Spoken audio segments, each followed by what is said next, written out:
This is a call for an uprising. Welcome to today's show. Again, just more mocking of Jesus, more mocking of God in the mainstream. They can get away with that stuff. It's not hate speech for them to joke around about God, but it's a huge deal if any of us say anything about anyone, including people who cross-dress and convince people that they're the opposite sex despite their body parts. I mean, the world has gone insane. I want you to watch this clip. Now, before I play the clip, I tried to upload this various times. It's been frustrating. CBS has this block in. Like, they automatically, the algorithm will pick up if you record a clip from Colbert's show now. I've been trying to use some of his footage, with the Valentine's Day thing, and it wouldn't let me. So I had to put it in black and white, so it's not really easy to see, and I had to put a pitch in so their voices are a little bit deeper and slow down the audio a little bit to get around their algorithm. So I apologize for the quality of the video, but that's not what it's about anyway. I'm probably doing everybody a favor, so you don't have to see these people's demonic faces in actual color. You could see it in black and white. But listen to how Oprah talks about her inner God, how she speaks with God. And then how they bring up this big projector of God, begging Oprah to run for president. God's, mocking Jesus, saying, cool, I'm going to tell Jesus. It's so unbelievable. They just constantly, for people who claim that God's not real or, the Bible's a work of fiction, Oprah claims to believe in God, right? And then God gets a joke in at the end about maybe she'll add the Bible to her book club, even though I've talked about how, I have videos exposing Oprah, how she's pushing the New Age stuff. Everybody with common sense should know that, and how they're actually banning the Bible from book clubs and libraries in this country. Just unbelievable how people can't see through this. But take a look for yourself. Here's the clip from Stephen Colbert talking with this witch. One of the things that, as we were saying before the break, is that there are a lot of people out there who would like to see you be president of the United States, or at least run to be president of the United States.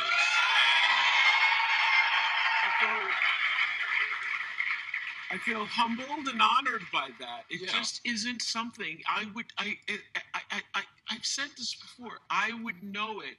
It would be, everybody's saying it. I am very much in touch with my inner GPS, the voice. I'm in touch with God. Yeah. The voice of God. In fact, you said again, People Magazine, if I have this quote right, you said, if you think I'm supposed to run, you got to tell me, and it has to be so clear. So clear, even that not even I can miss it. Yeah, that's right. That's right. So, have you had any signs at all? Not one. Really? Not even the people like tweeting or texting or the people cheering. None of that is a sign. Those are all people outside you. You know what that is. If 1,000 people tell you to do something, but you don't feel it inside yourself, or if 1,000 people say, "Oh, that looks good on you, girl," and you know it doesn't. Or 10 people say it, you know it doesn't. So, no, I haven't. Okay. Well, I guess that settles it. Yeah. No, Oprah, Steven, what's up? Hey. Oh, hey. Hey, God, it's God, everybody. Give it up for the Lord. Hey, everybody. Just spit out my I'm gum. sorry about this, Oprah. I apologize. God stops by every once in a while. He's a fan. Can I help you, Lord? I'm kind of in the middle of talking to somebody important. Oh, I know, Steven. I'm a huge fan. That's great to hear. I'm a big fan of yours too, God. I really am. Wow, Oprah knows who I am? I can't wait to tell Jesus. I'm gonna look so cool. Now, God, I don't mean to hurry you along, but is there, something you'd like to tell Oprah? Oh, yeah. I hear thou seekest a sign? Well, is this clear enough? Check it out.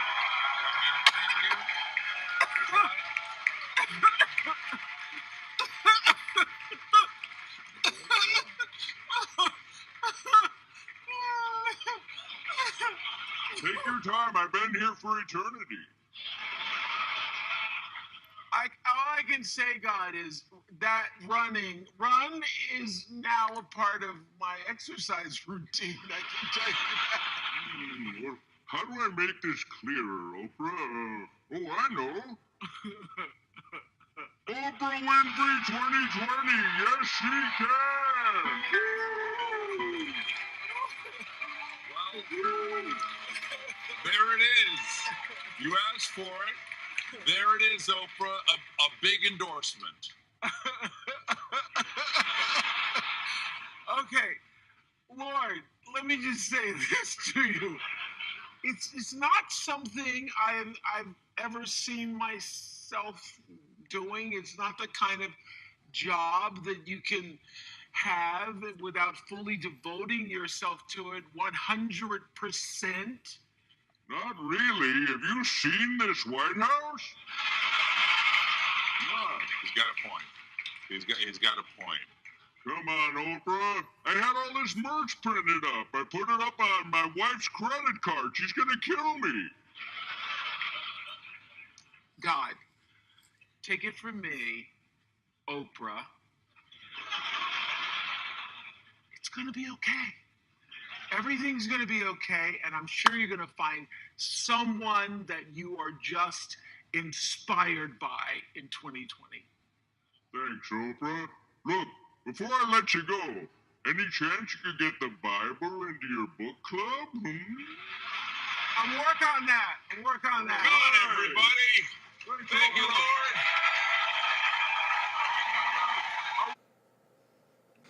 Now, I know people will say, oh, no, don't be sensitive, have a sense of humor. Well, why is it that they can say stuff? Why can they poke fun at things, but we can't?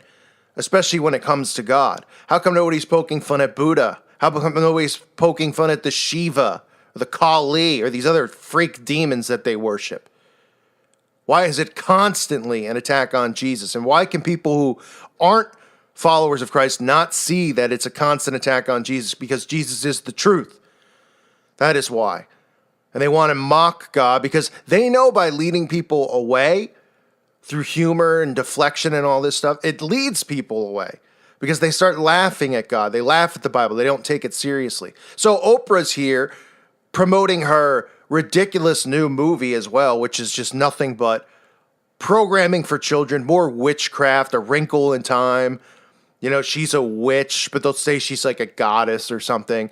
You know, time traveling, spell casting, the same stuff, Harry Potterish, just for a new generation. You got Oprah, Reese Witherspoon, dressed up as witches, going in time. They need to be, talking about self-empowerment, become superheroes, become warriors. She's telling these little kids only they can save the universe. This is the programming they want. The superhero programming, that is for everyone. And now they are gearing it, more and more and more towards every single person in every single way. Athletes, superheroes, right? They're actors, superheroes. Become an activist and be a superhero.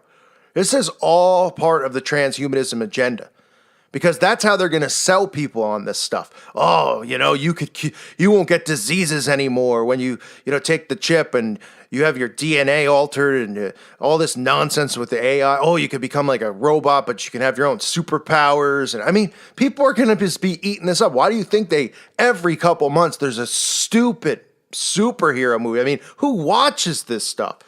I know people like Batman and they like Superman. I mean, we're talking about, there's like Ant-Man movies out there. Who's watching Ant-Man? A movie about an ant superhero, like a guy the size of an ant.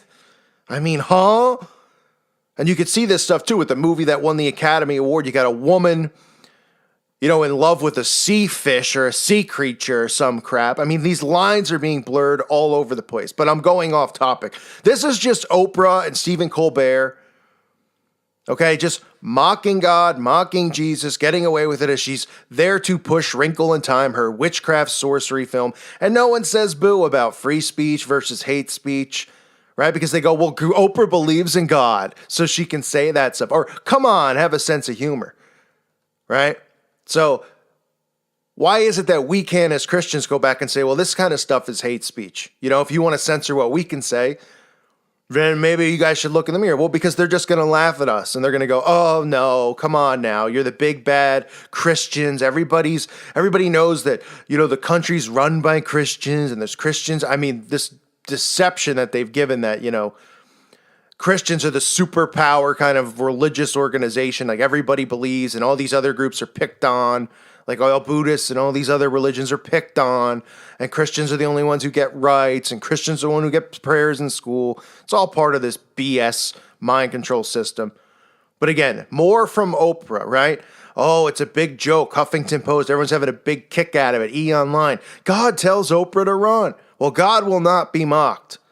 Whether it's from this witch or from this loser Stephen Colbert who loves to spend his off time hanging out with the Podestas, God will not be mocked. And you could do all these little jokes and these skits week after week. It's amazing to me how people don't just go, why are they always referencing God and Jesus? Why are they always doing these skits? Colbert to Kimmel to Comedy Central, you name it. Why? I wonder why. Because they know through humor and deflection that people out there aren't going to take Jesus Christ seriously. They're going to look at people like us like we're buffoons. That's what they want, to lead people away from God, because this is a war for souls, a spiritual war. So Oprah, as far as I'm concerned, you could shove it. Your 2020 election thing, this mind control of her running. I mean, there is no election. It's a selection. If they select Oprah, they select Oprah. If we make it to 2020, at this rate, I mean, take a look around us out here. What's going on? Who even knows how much longer we got here? This stuff just sickens me. It boils my blood. Just constantly seeing, little side jabs at Jesus. Just unbelievable. It really is. I thank you for listening to today's show. Again, I apologize for the audio and video quality of that clip. It was the only way I can get it uploaded. I thank you all. God bless you and your families.